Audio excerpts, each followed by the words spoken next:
au forceps.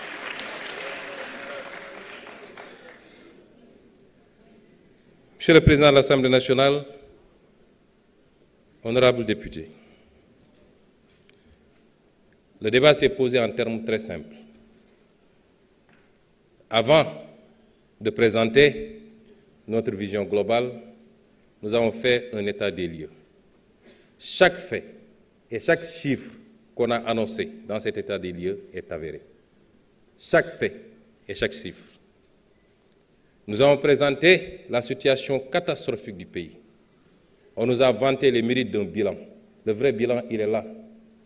Il n'y a rien de plus facile que de maquiller des chiffres, d'aller emprunter de manière désordonnée, comme on l'a dit, en calculant tout de suite le prochain mandat, et de s'empresser à faire sortir des immeubles et dire que j'ai un bilan.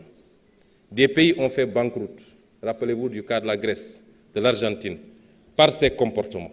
Et le Sénégal n'en était pas loin. Dieu aime ce pays. Dieu aime ce pays. Et nous devons aimer ce pays autant ou plus que Dieu lui-même. Les responsables de cette situation, ils sont là, dans cette salle. Vous les sentez perdus. Nous avons présenté un référentiel et nous avons présenté une vision globale. Vous savez, quand on n'a pas grand-chose à dire, il faut dire gongo, c'est bon. Ça fait partie de la grandeur. Et Madame l'honorable députée Aïssata Tall Sall l'a fait à sa manière, puisqu'elle attend le deuxième tour pour se prononcer sur un référentiel ou une vision qui lui a été présentée. Et elle avait largement le temps, parce qu'au deuxième tour, je crois qu'elle aura à peine 1 ou 2 minutes, maximum 5. Mais si vous entendez bien, ce qu'elle a dit en langage très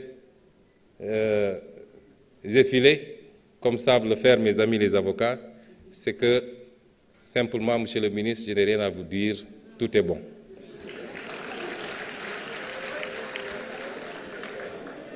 Madame le ministre, Madame le député, chers honorables députés, j'espère que le lapsus que vous avez fait n'était pas très révélateur, parce que vous avez parlé que je n'ai pas voulu le terme juridique qui a été utilisé, que je n'ai pas voulu déférer ou quelque chose comme ça, comparaître devant l'Assemblée nationale. J'espère que vous ne rêvez pas encore de me juger. Mais je n'ai jamais eu de problème à répondre à l'Assemblée nationale. Je n'ai peur d'aucun député. J'ai été député ici à l'Assemblée nationale, où vous étiez 127 et j'étais seul. Et le peuple sénégalais peut témoigner que ces 5 années de députation, n'ont pas été en faveur de vos 127.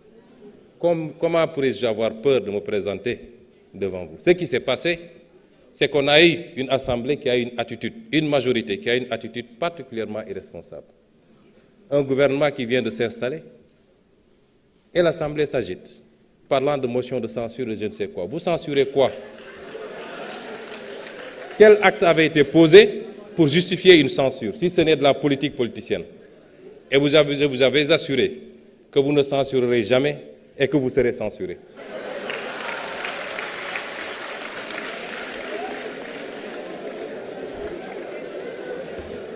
La politique,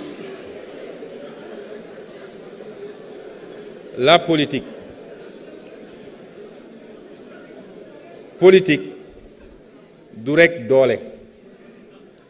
Politique, xel moo ci ëpp. Politique comme lamb la. Boy dóor pour am ngemb la. Waaye yéen pendant 10 ans da ngeen topp dóor bi rek. Ànd ceeg soxar goo xam ne ñëpp gis nañ ko. Di dóor rek. Waaye fu ngeen mujje? Du kat appui de.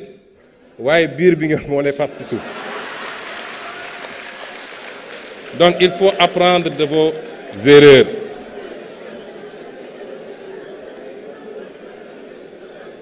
Il faut apprendre de vos erreurs et revenir à la raison. Et la raison, c'est de vous instruire. J'ai été ici certainement un député virulent, mais j'ai été toujours dans les faits et dans les chiffres, sur les hydrocarbures, sur la fiscalité, sur les politiques agricoles. Je crois que cette Assemblée-là, quand on y était, avec beaucoup d'autres députés de l'opposition, au moins on avait réussi à rehausser, sans avoir besoin d'insulter qui que ce soit. Certes, l'Assemblée, c'est la confrontation politique, c'est la guérilla parlementaire dans tous les pays du monde. Mais nous n'avons jamais dépassé les limites, en tout cas en termes langagiers, et à chacune de nos interventions, qui tournent encore sur les réseaux sociaux, nous avons parlé des vrais problèmes de ce pays. Ceci dit, ça a été posé, et bien posé, par l'honorable Cheikh Tidiane Youm. Nous avons présenté un programme, une vision ambitieuse. Lii ñu présenté Sénégalais yi bu ñu ko defee Sénégal génn ci guuta kooku amul werante mu des nag naka lañ koy defee am na intervention yu bëri yu fi am day dellu si li nga xam ne mooy liñ ñu fagote mun naa ba ñu dugg ci détail ndax lu bëri liñ fi wax mi ngi ci déclaration de politique générale bi lu bëri liñ fi wax mi ngi ci référentiel 2050 bi lu bëri liñ fi wax mi ngi ci master plan bi lu bëri liñ fi wax mi ngi ci plan quinquennal bi waaye dañu am problème mu mentalité mooy on doute toujours de nous-mêmes ba pare jàpp nañ ni lépp dafa war a jóge ci biti wax nañu léegi affaire fond honorable Mbaye Dione wax na ci je salue son analyse il a bien posé le problème mais il n'a pas parlé de la solution ma njëkk a leeral ni exercice de vérité bi ñu def benn sénégalais waruñu ne waru leen ko woon wax benn sénégalais rawatina nag homme politique ñëw saytu réew gis ni réew bi dañ la ne woon bor bi fukk la ndekete bor bi nga fekk ñaar fukk la ñu ne la li manqué ci di nga soxla pour liggéey juróom la nga xool ndekete fukk la waaw ñu ne la loolu waroo koon wax ndax soo ko waxee bailleurs yi dañuy tiit kon nëppal ko mooy li nga fi fekkoon ci naka sudul noonu defal noonu continuer ko parce que li wa gars yi war a xam mooy suñ ko waxuloon ba mandat bi di jeex noonu la ñuy continuer ci sul bukki sulli bukki te balaa mandat bi di jeex bor bi kon dootul nekk 85 ou 87% waaye dina egg 150%. loolu la ñuy demander waru leen ko woon wax parce que les bailleurs loolu naka la ko homme politique mën a xalaate kon soo gisee luy taal réew mi ak luy yàq réew mi ak lu koy dugal ci guuta na nga ko nëbb balaa bailleurs yi di ko yëg parce que suñu àdduna yëpp jàpp nañ ne la ñuy développé ci biti la war a jóge ñépp a war a applaudir le courage politique du président Bassirou Diomaye Faye ñépp a ko war a applaudir mu des nag bañ koy wax xam nañ li ñuy wax lu mu doon xam nañu liñ ci ñu mën a fekk waaye nous avons assumé et nous assumerons chaque acte que nous posons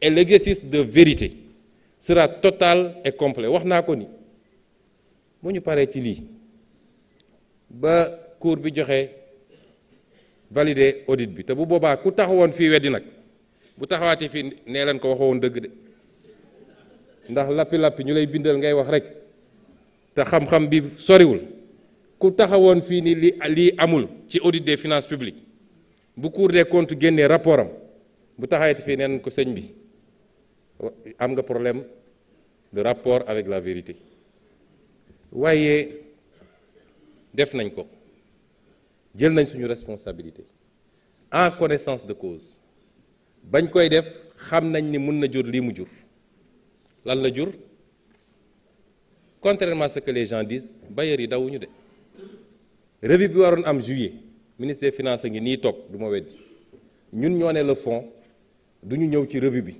parce que ñi ngi terminer audit bi te li ñu commencé gis baaxut bugguñoo ñëw jël ay engagement yoo xam ne daf ñuy rattraper parce que bu ñu ko defoon rek suñu responsabilité foofu lay commencer ci situation bi ñu fi fekk te bu boobaa waxuma la misreporting bi nga xam ne moom la ñuy def ci situation yi waaye defe naa lu raw de misreporting parce que fi mu toll nii même suñu amee misreporting dañ koy am ci anam gi gën a nooy parce que bailleurs yi dañu dugal intégrer la bonne foi et l'exercice de vérité mais suñu posé woon acte ba noppi ndax su doon déficit bi ak dette bi rek waaye nañu wax surfinancement bi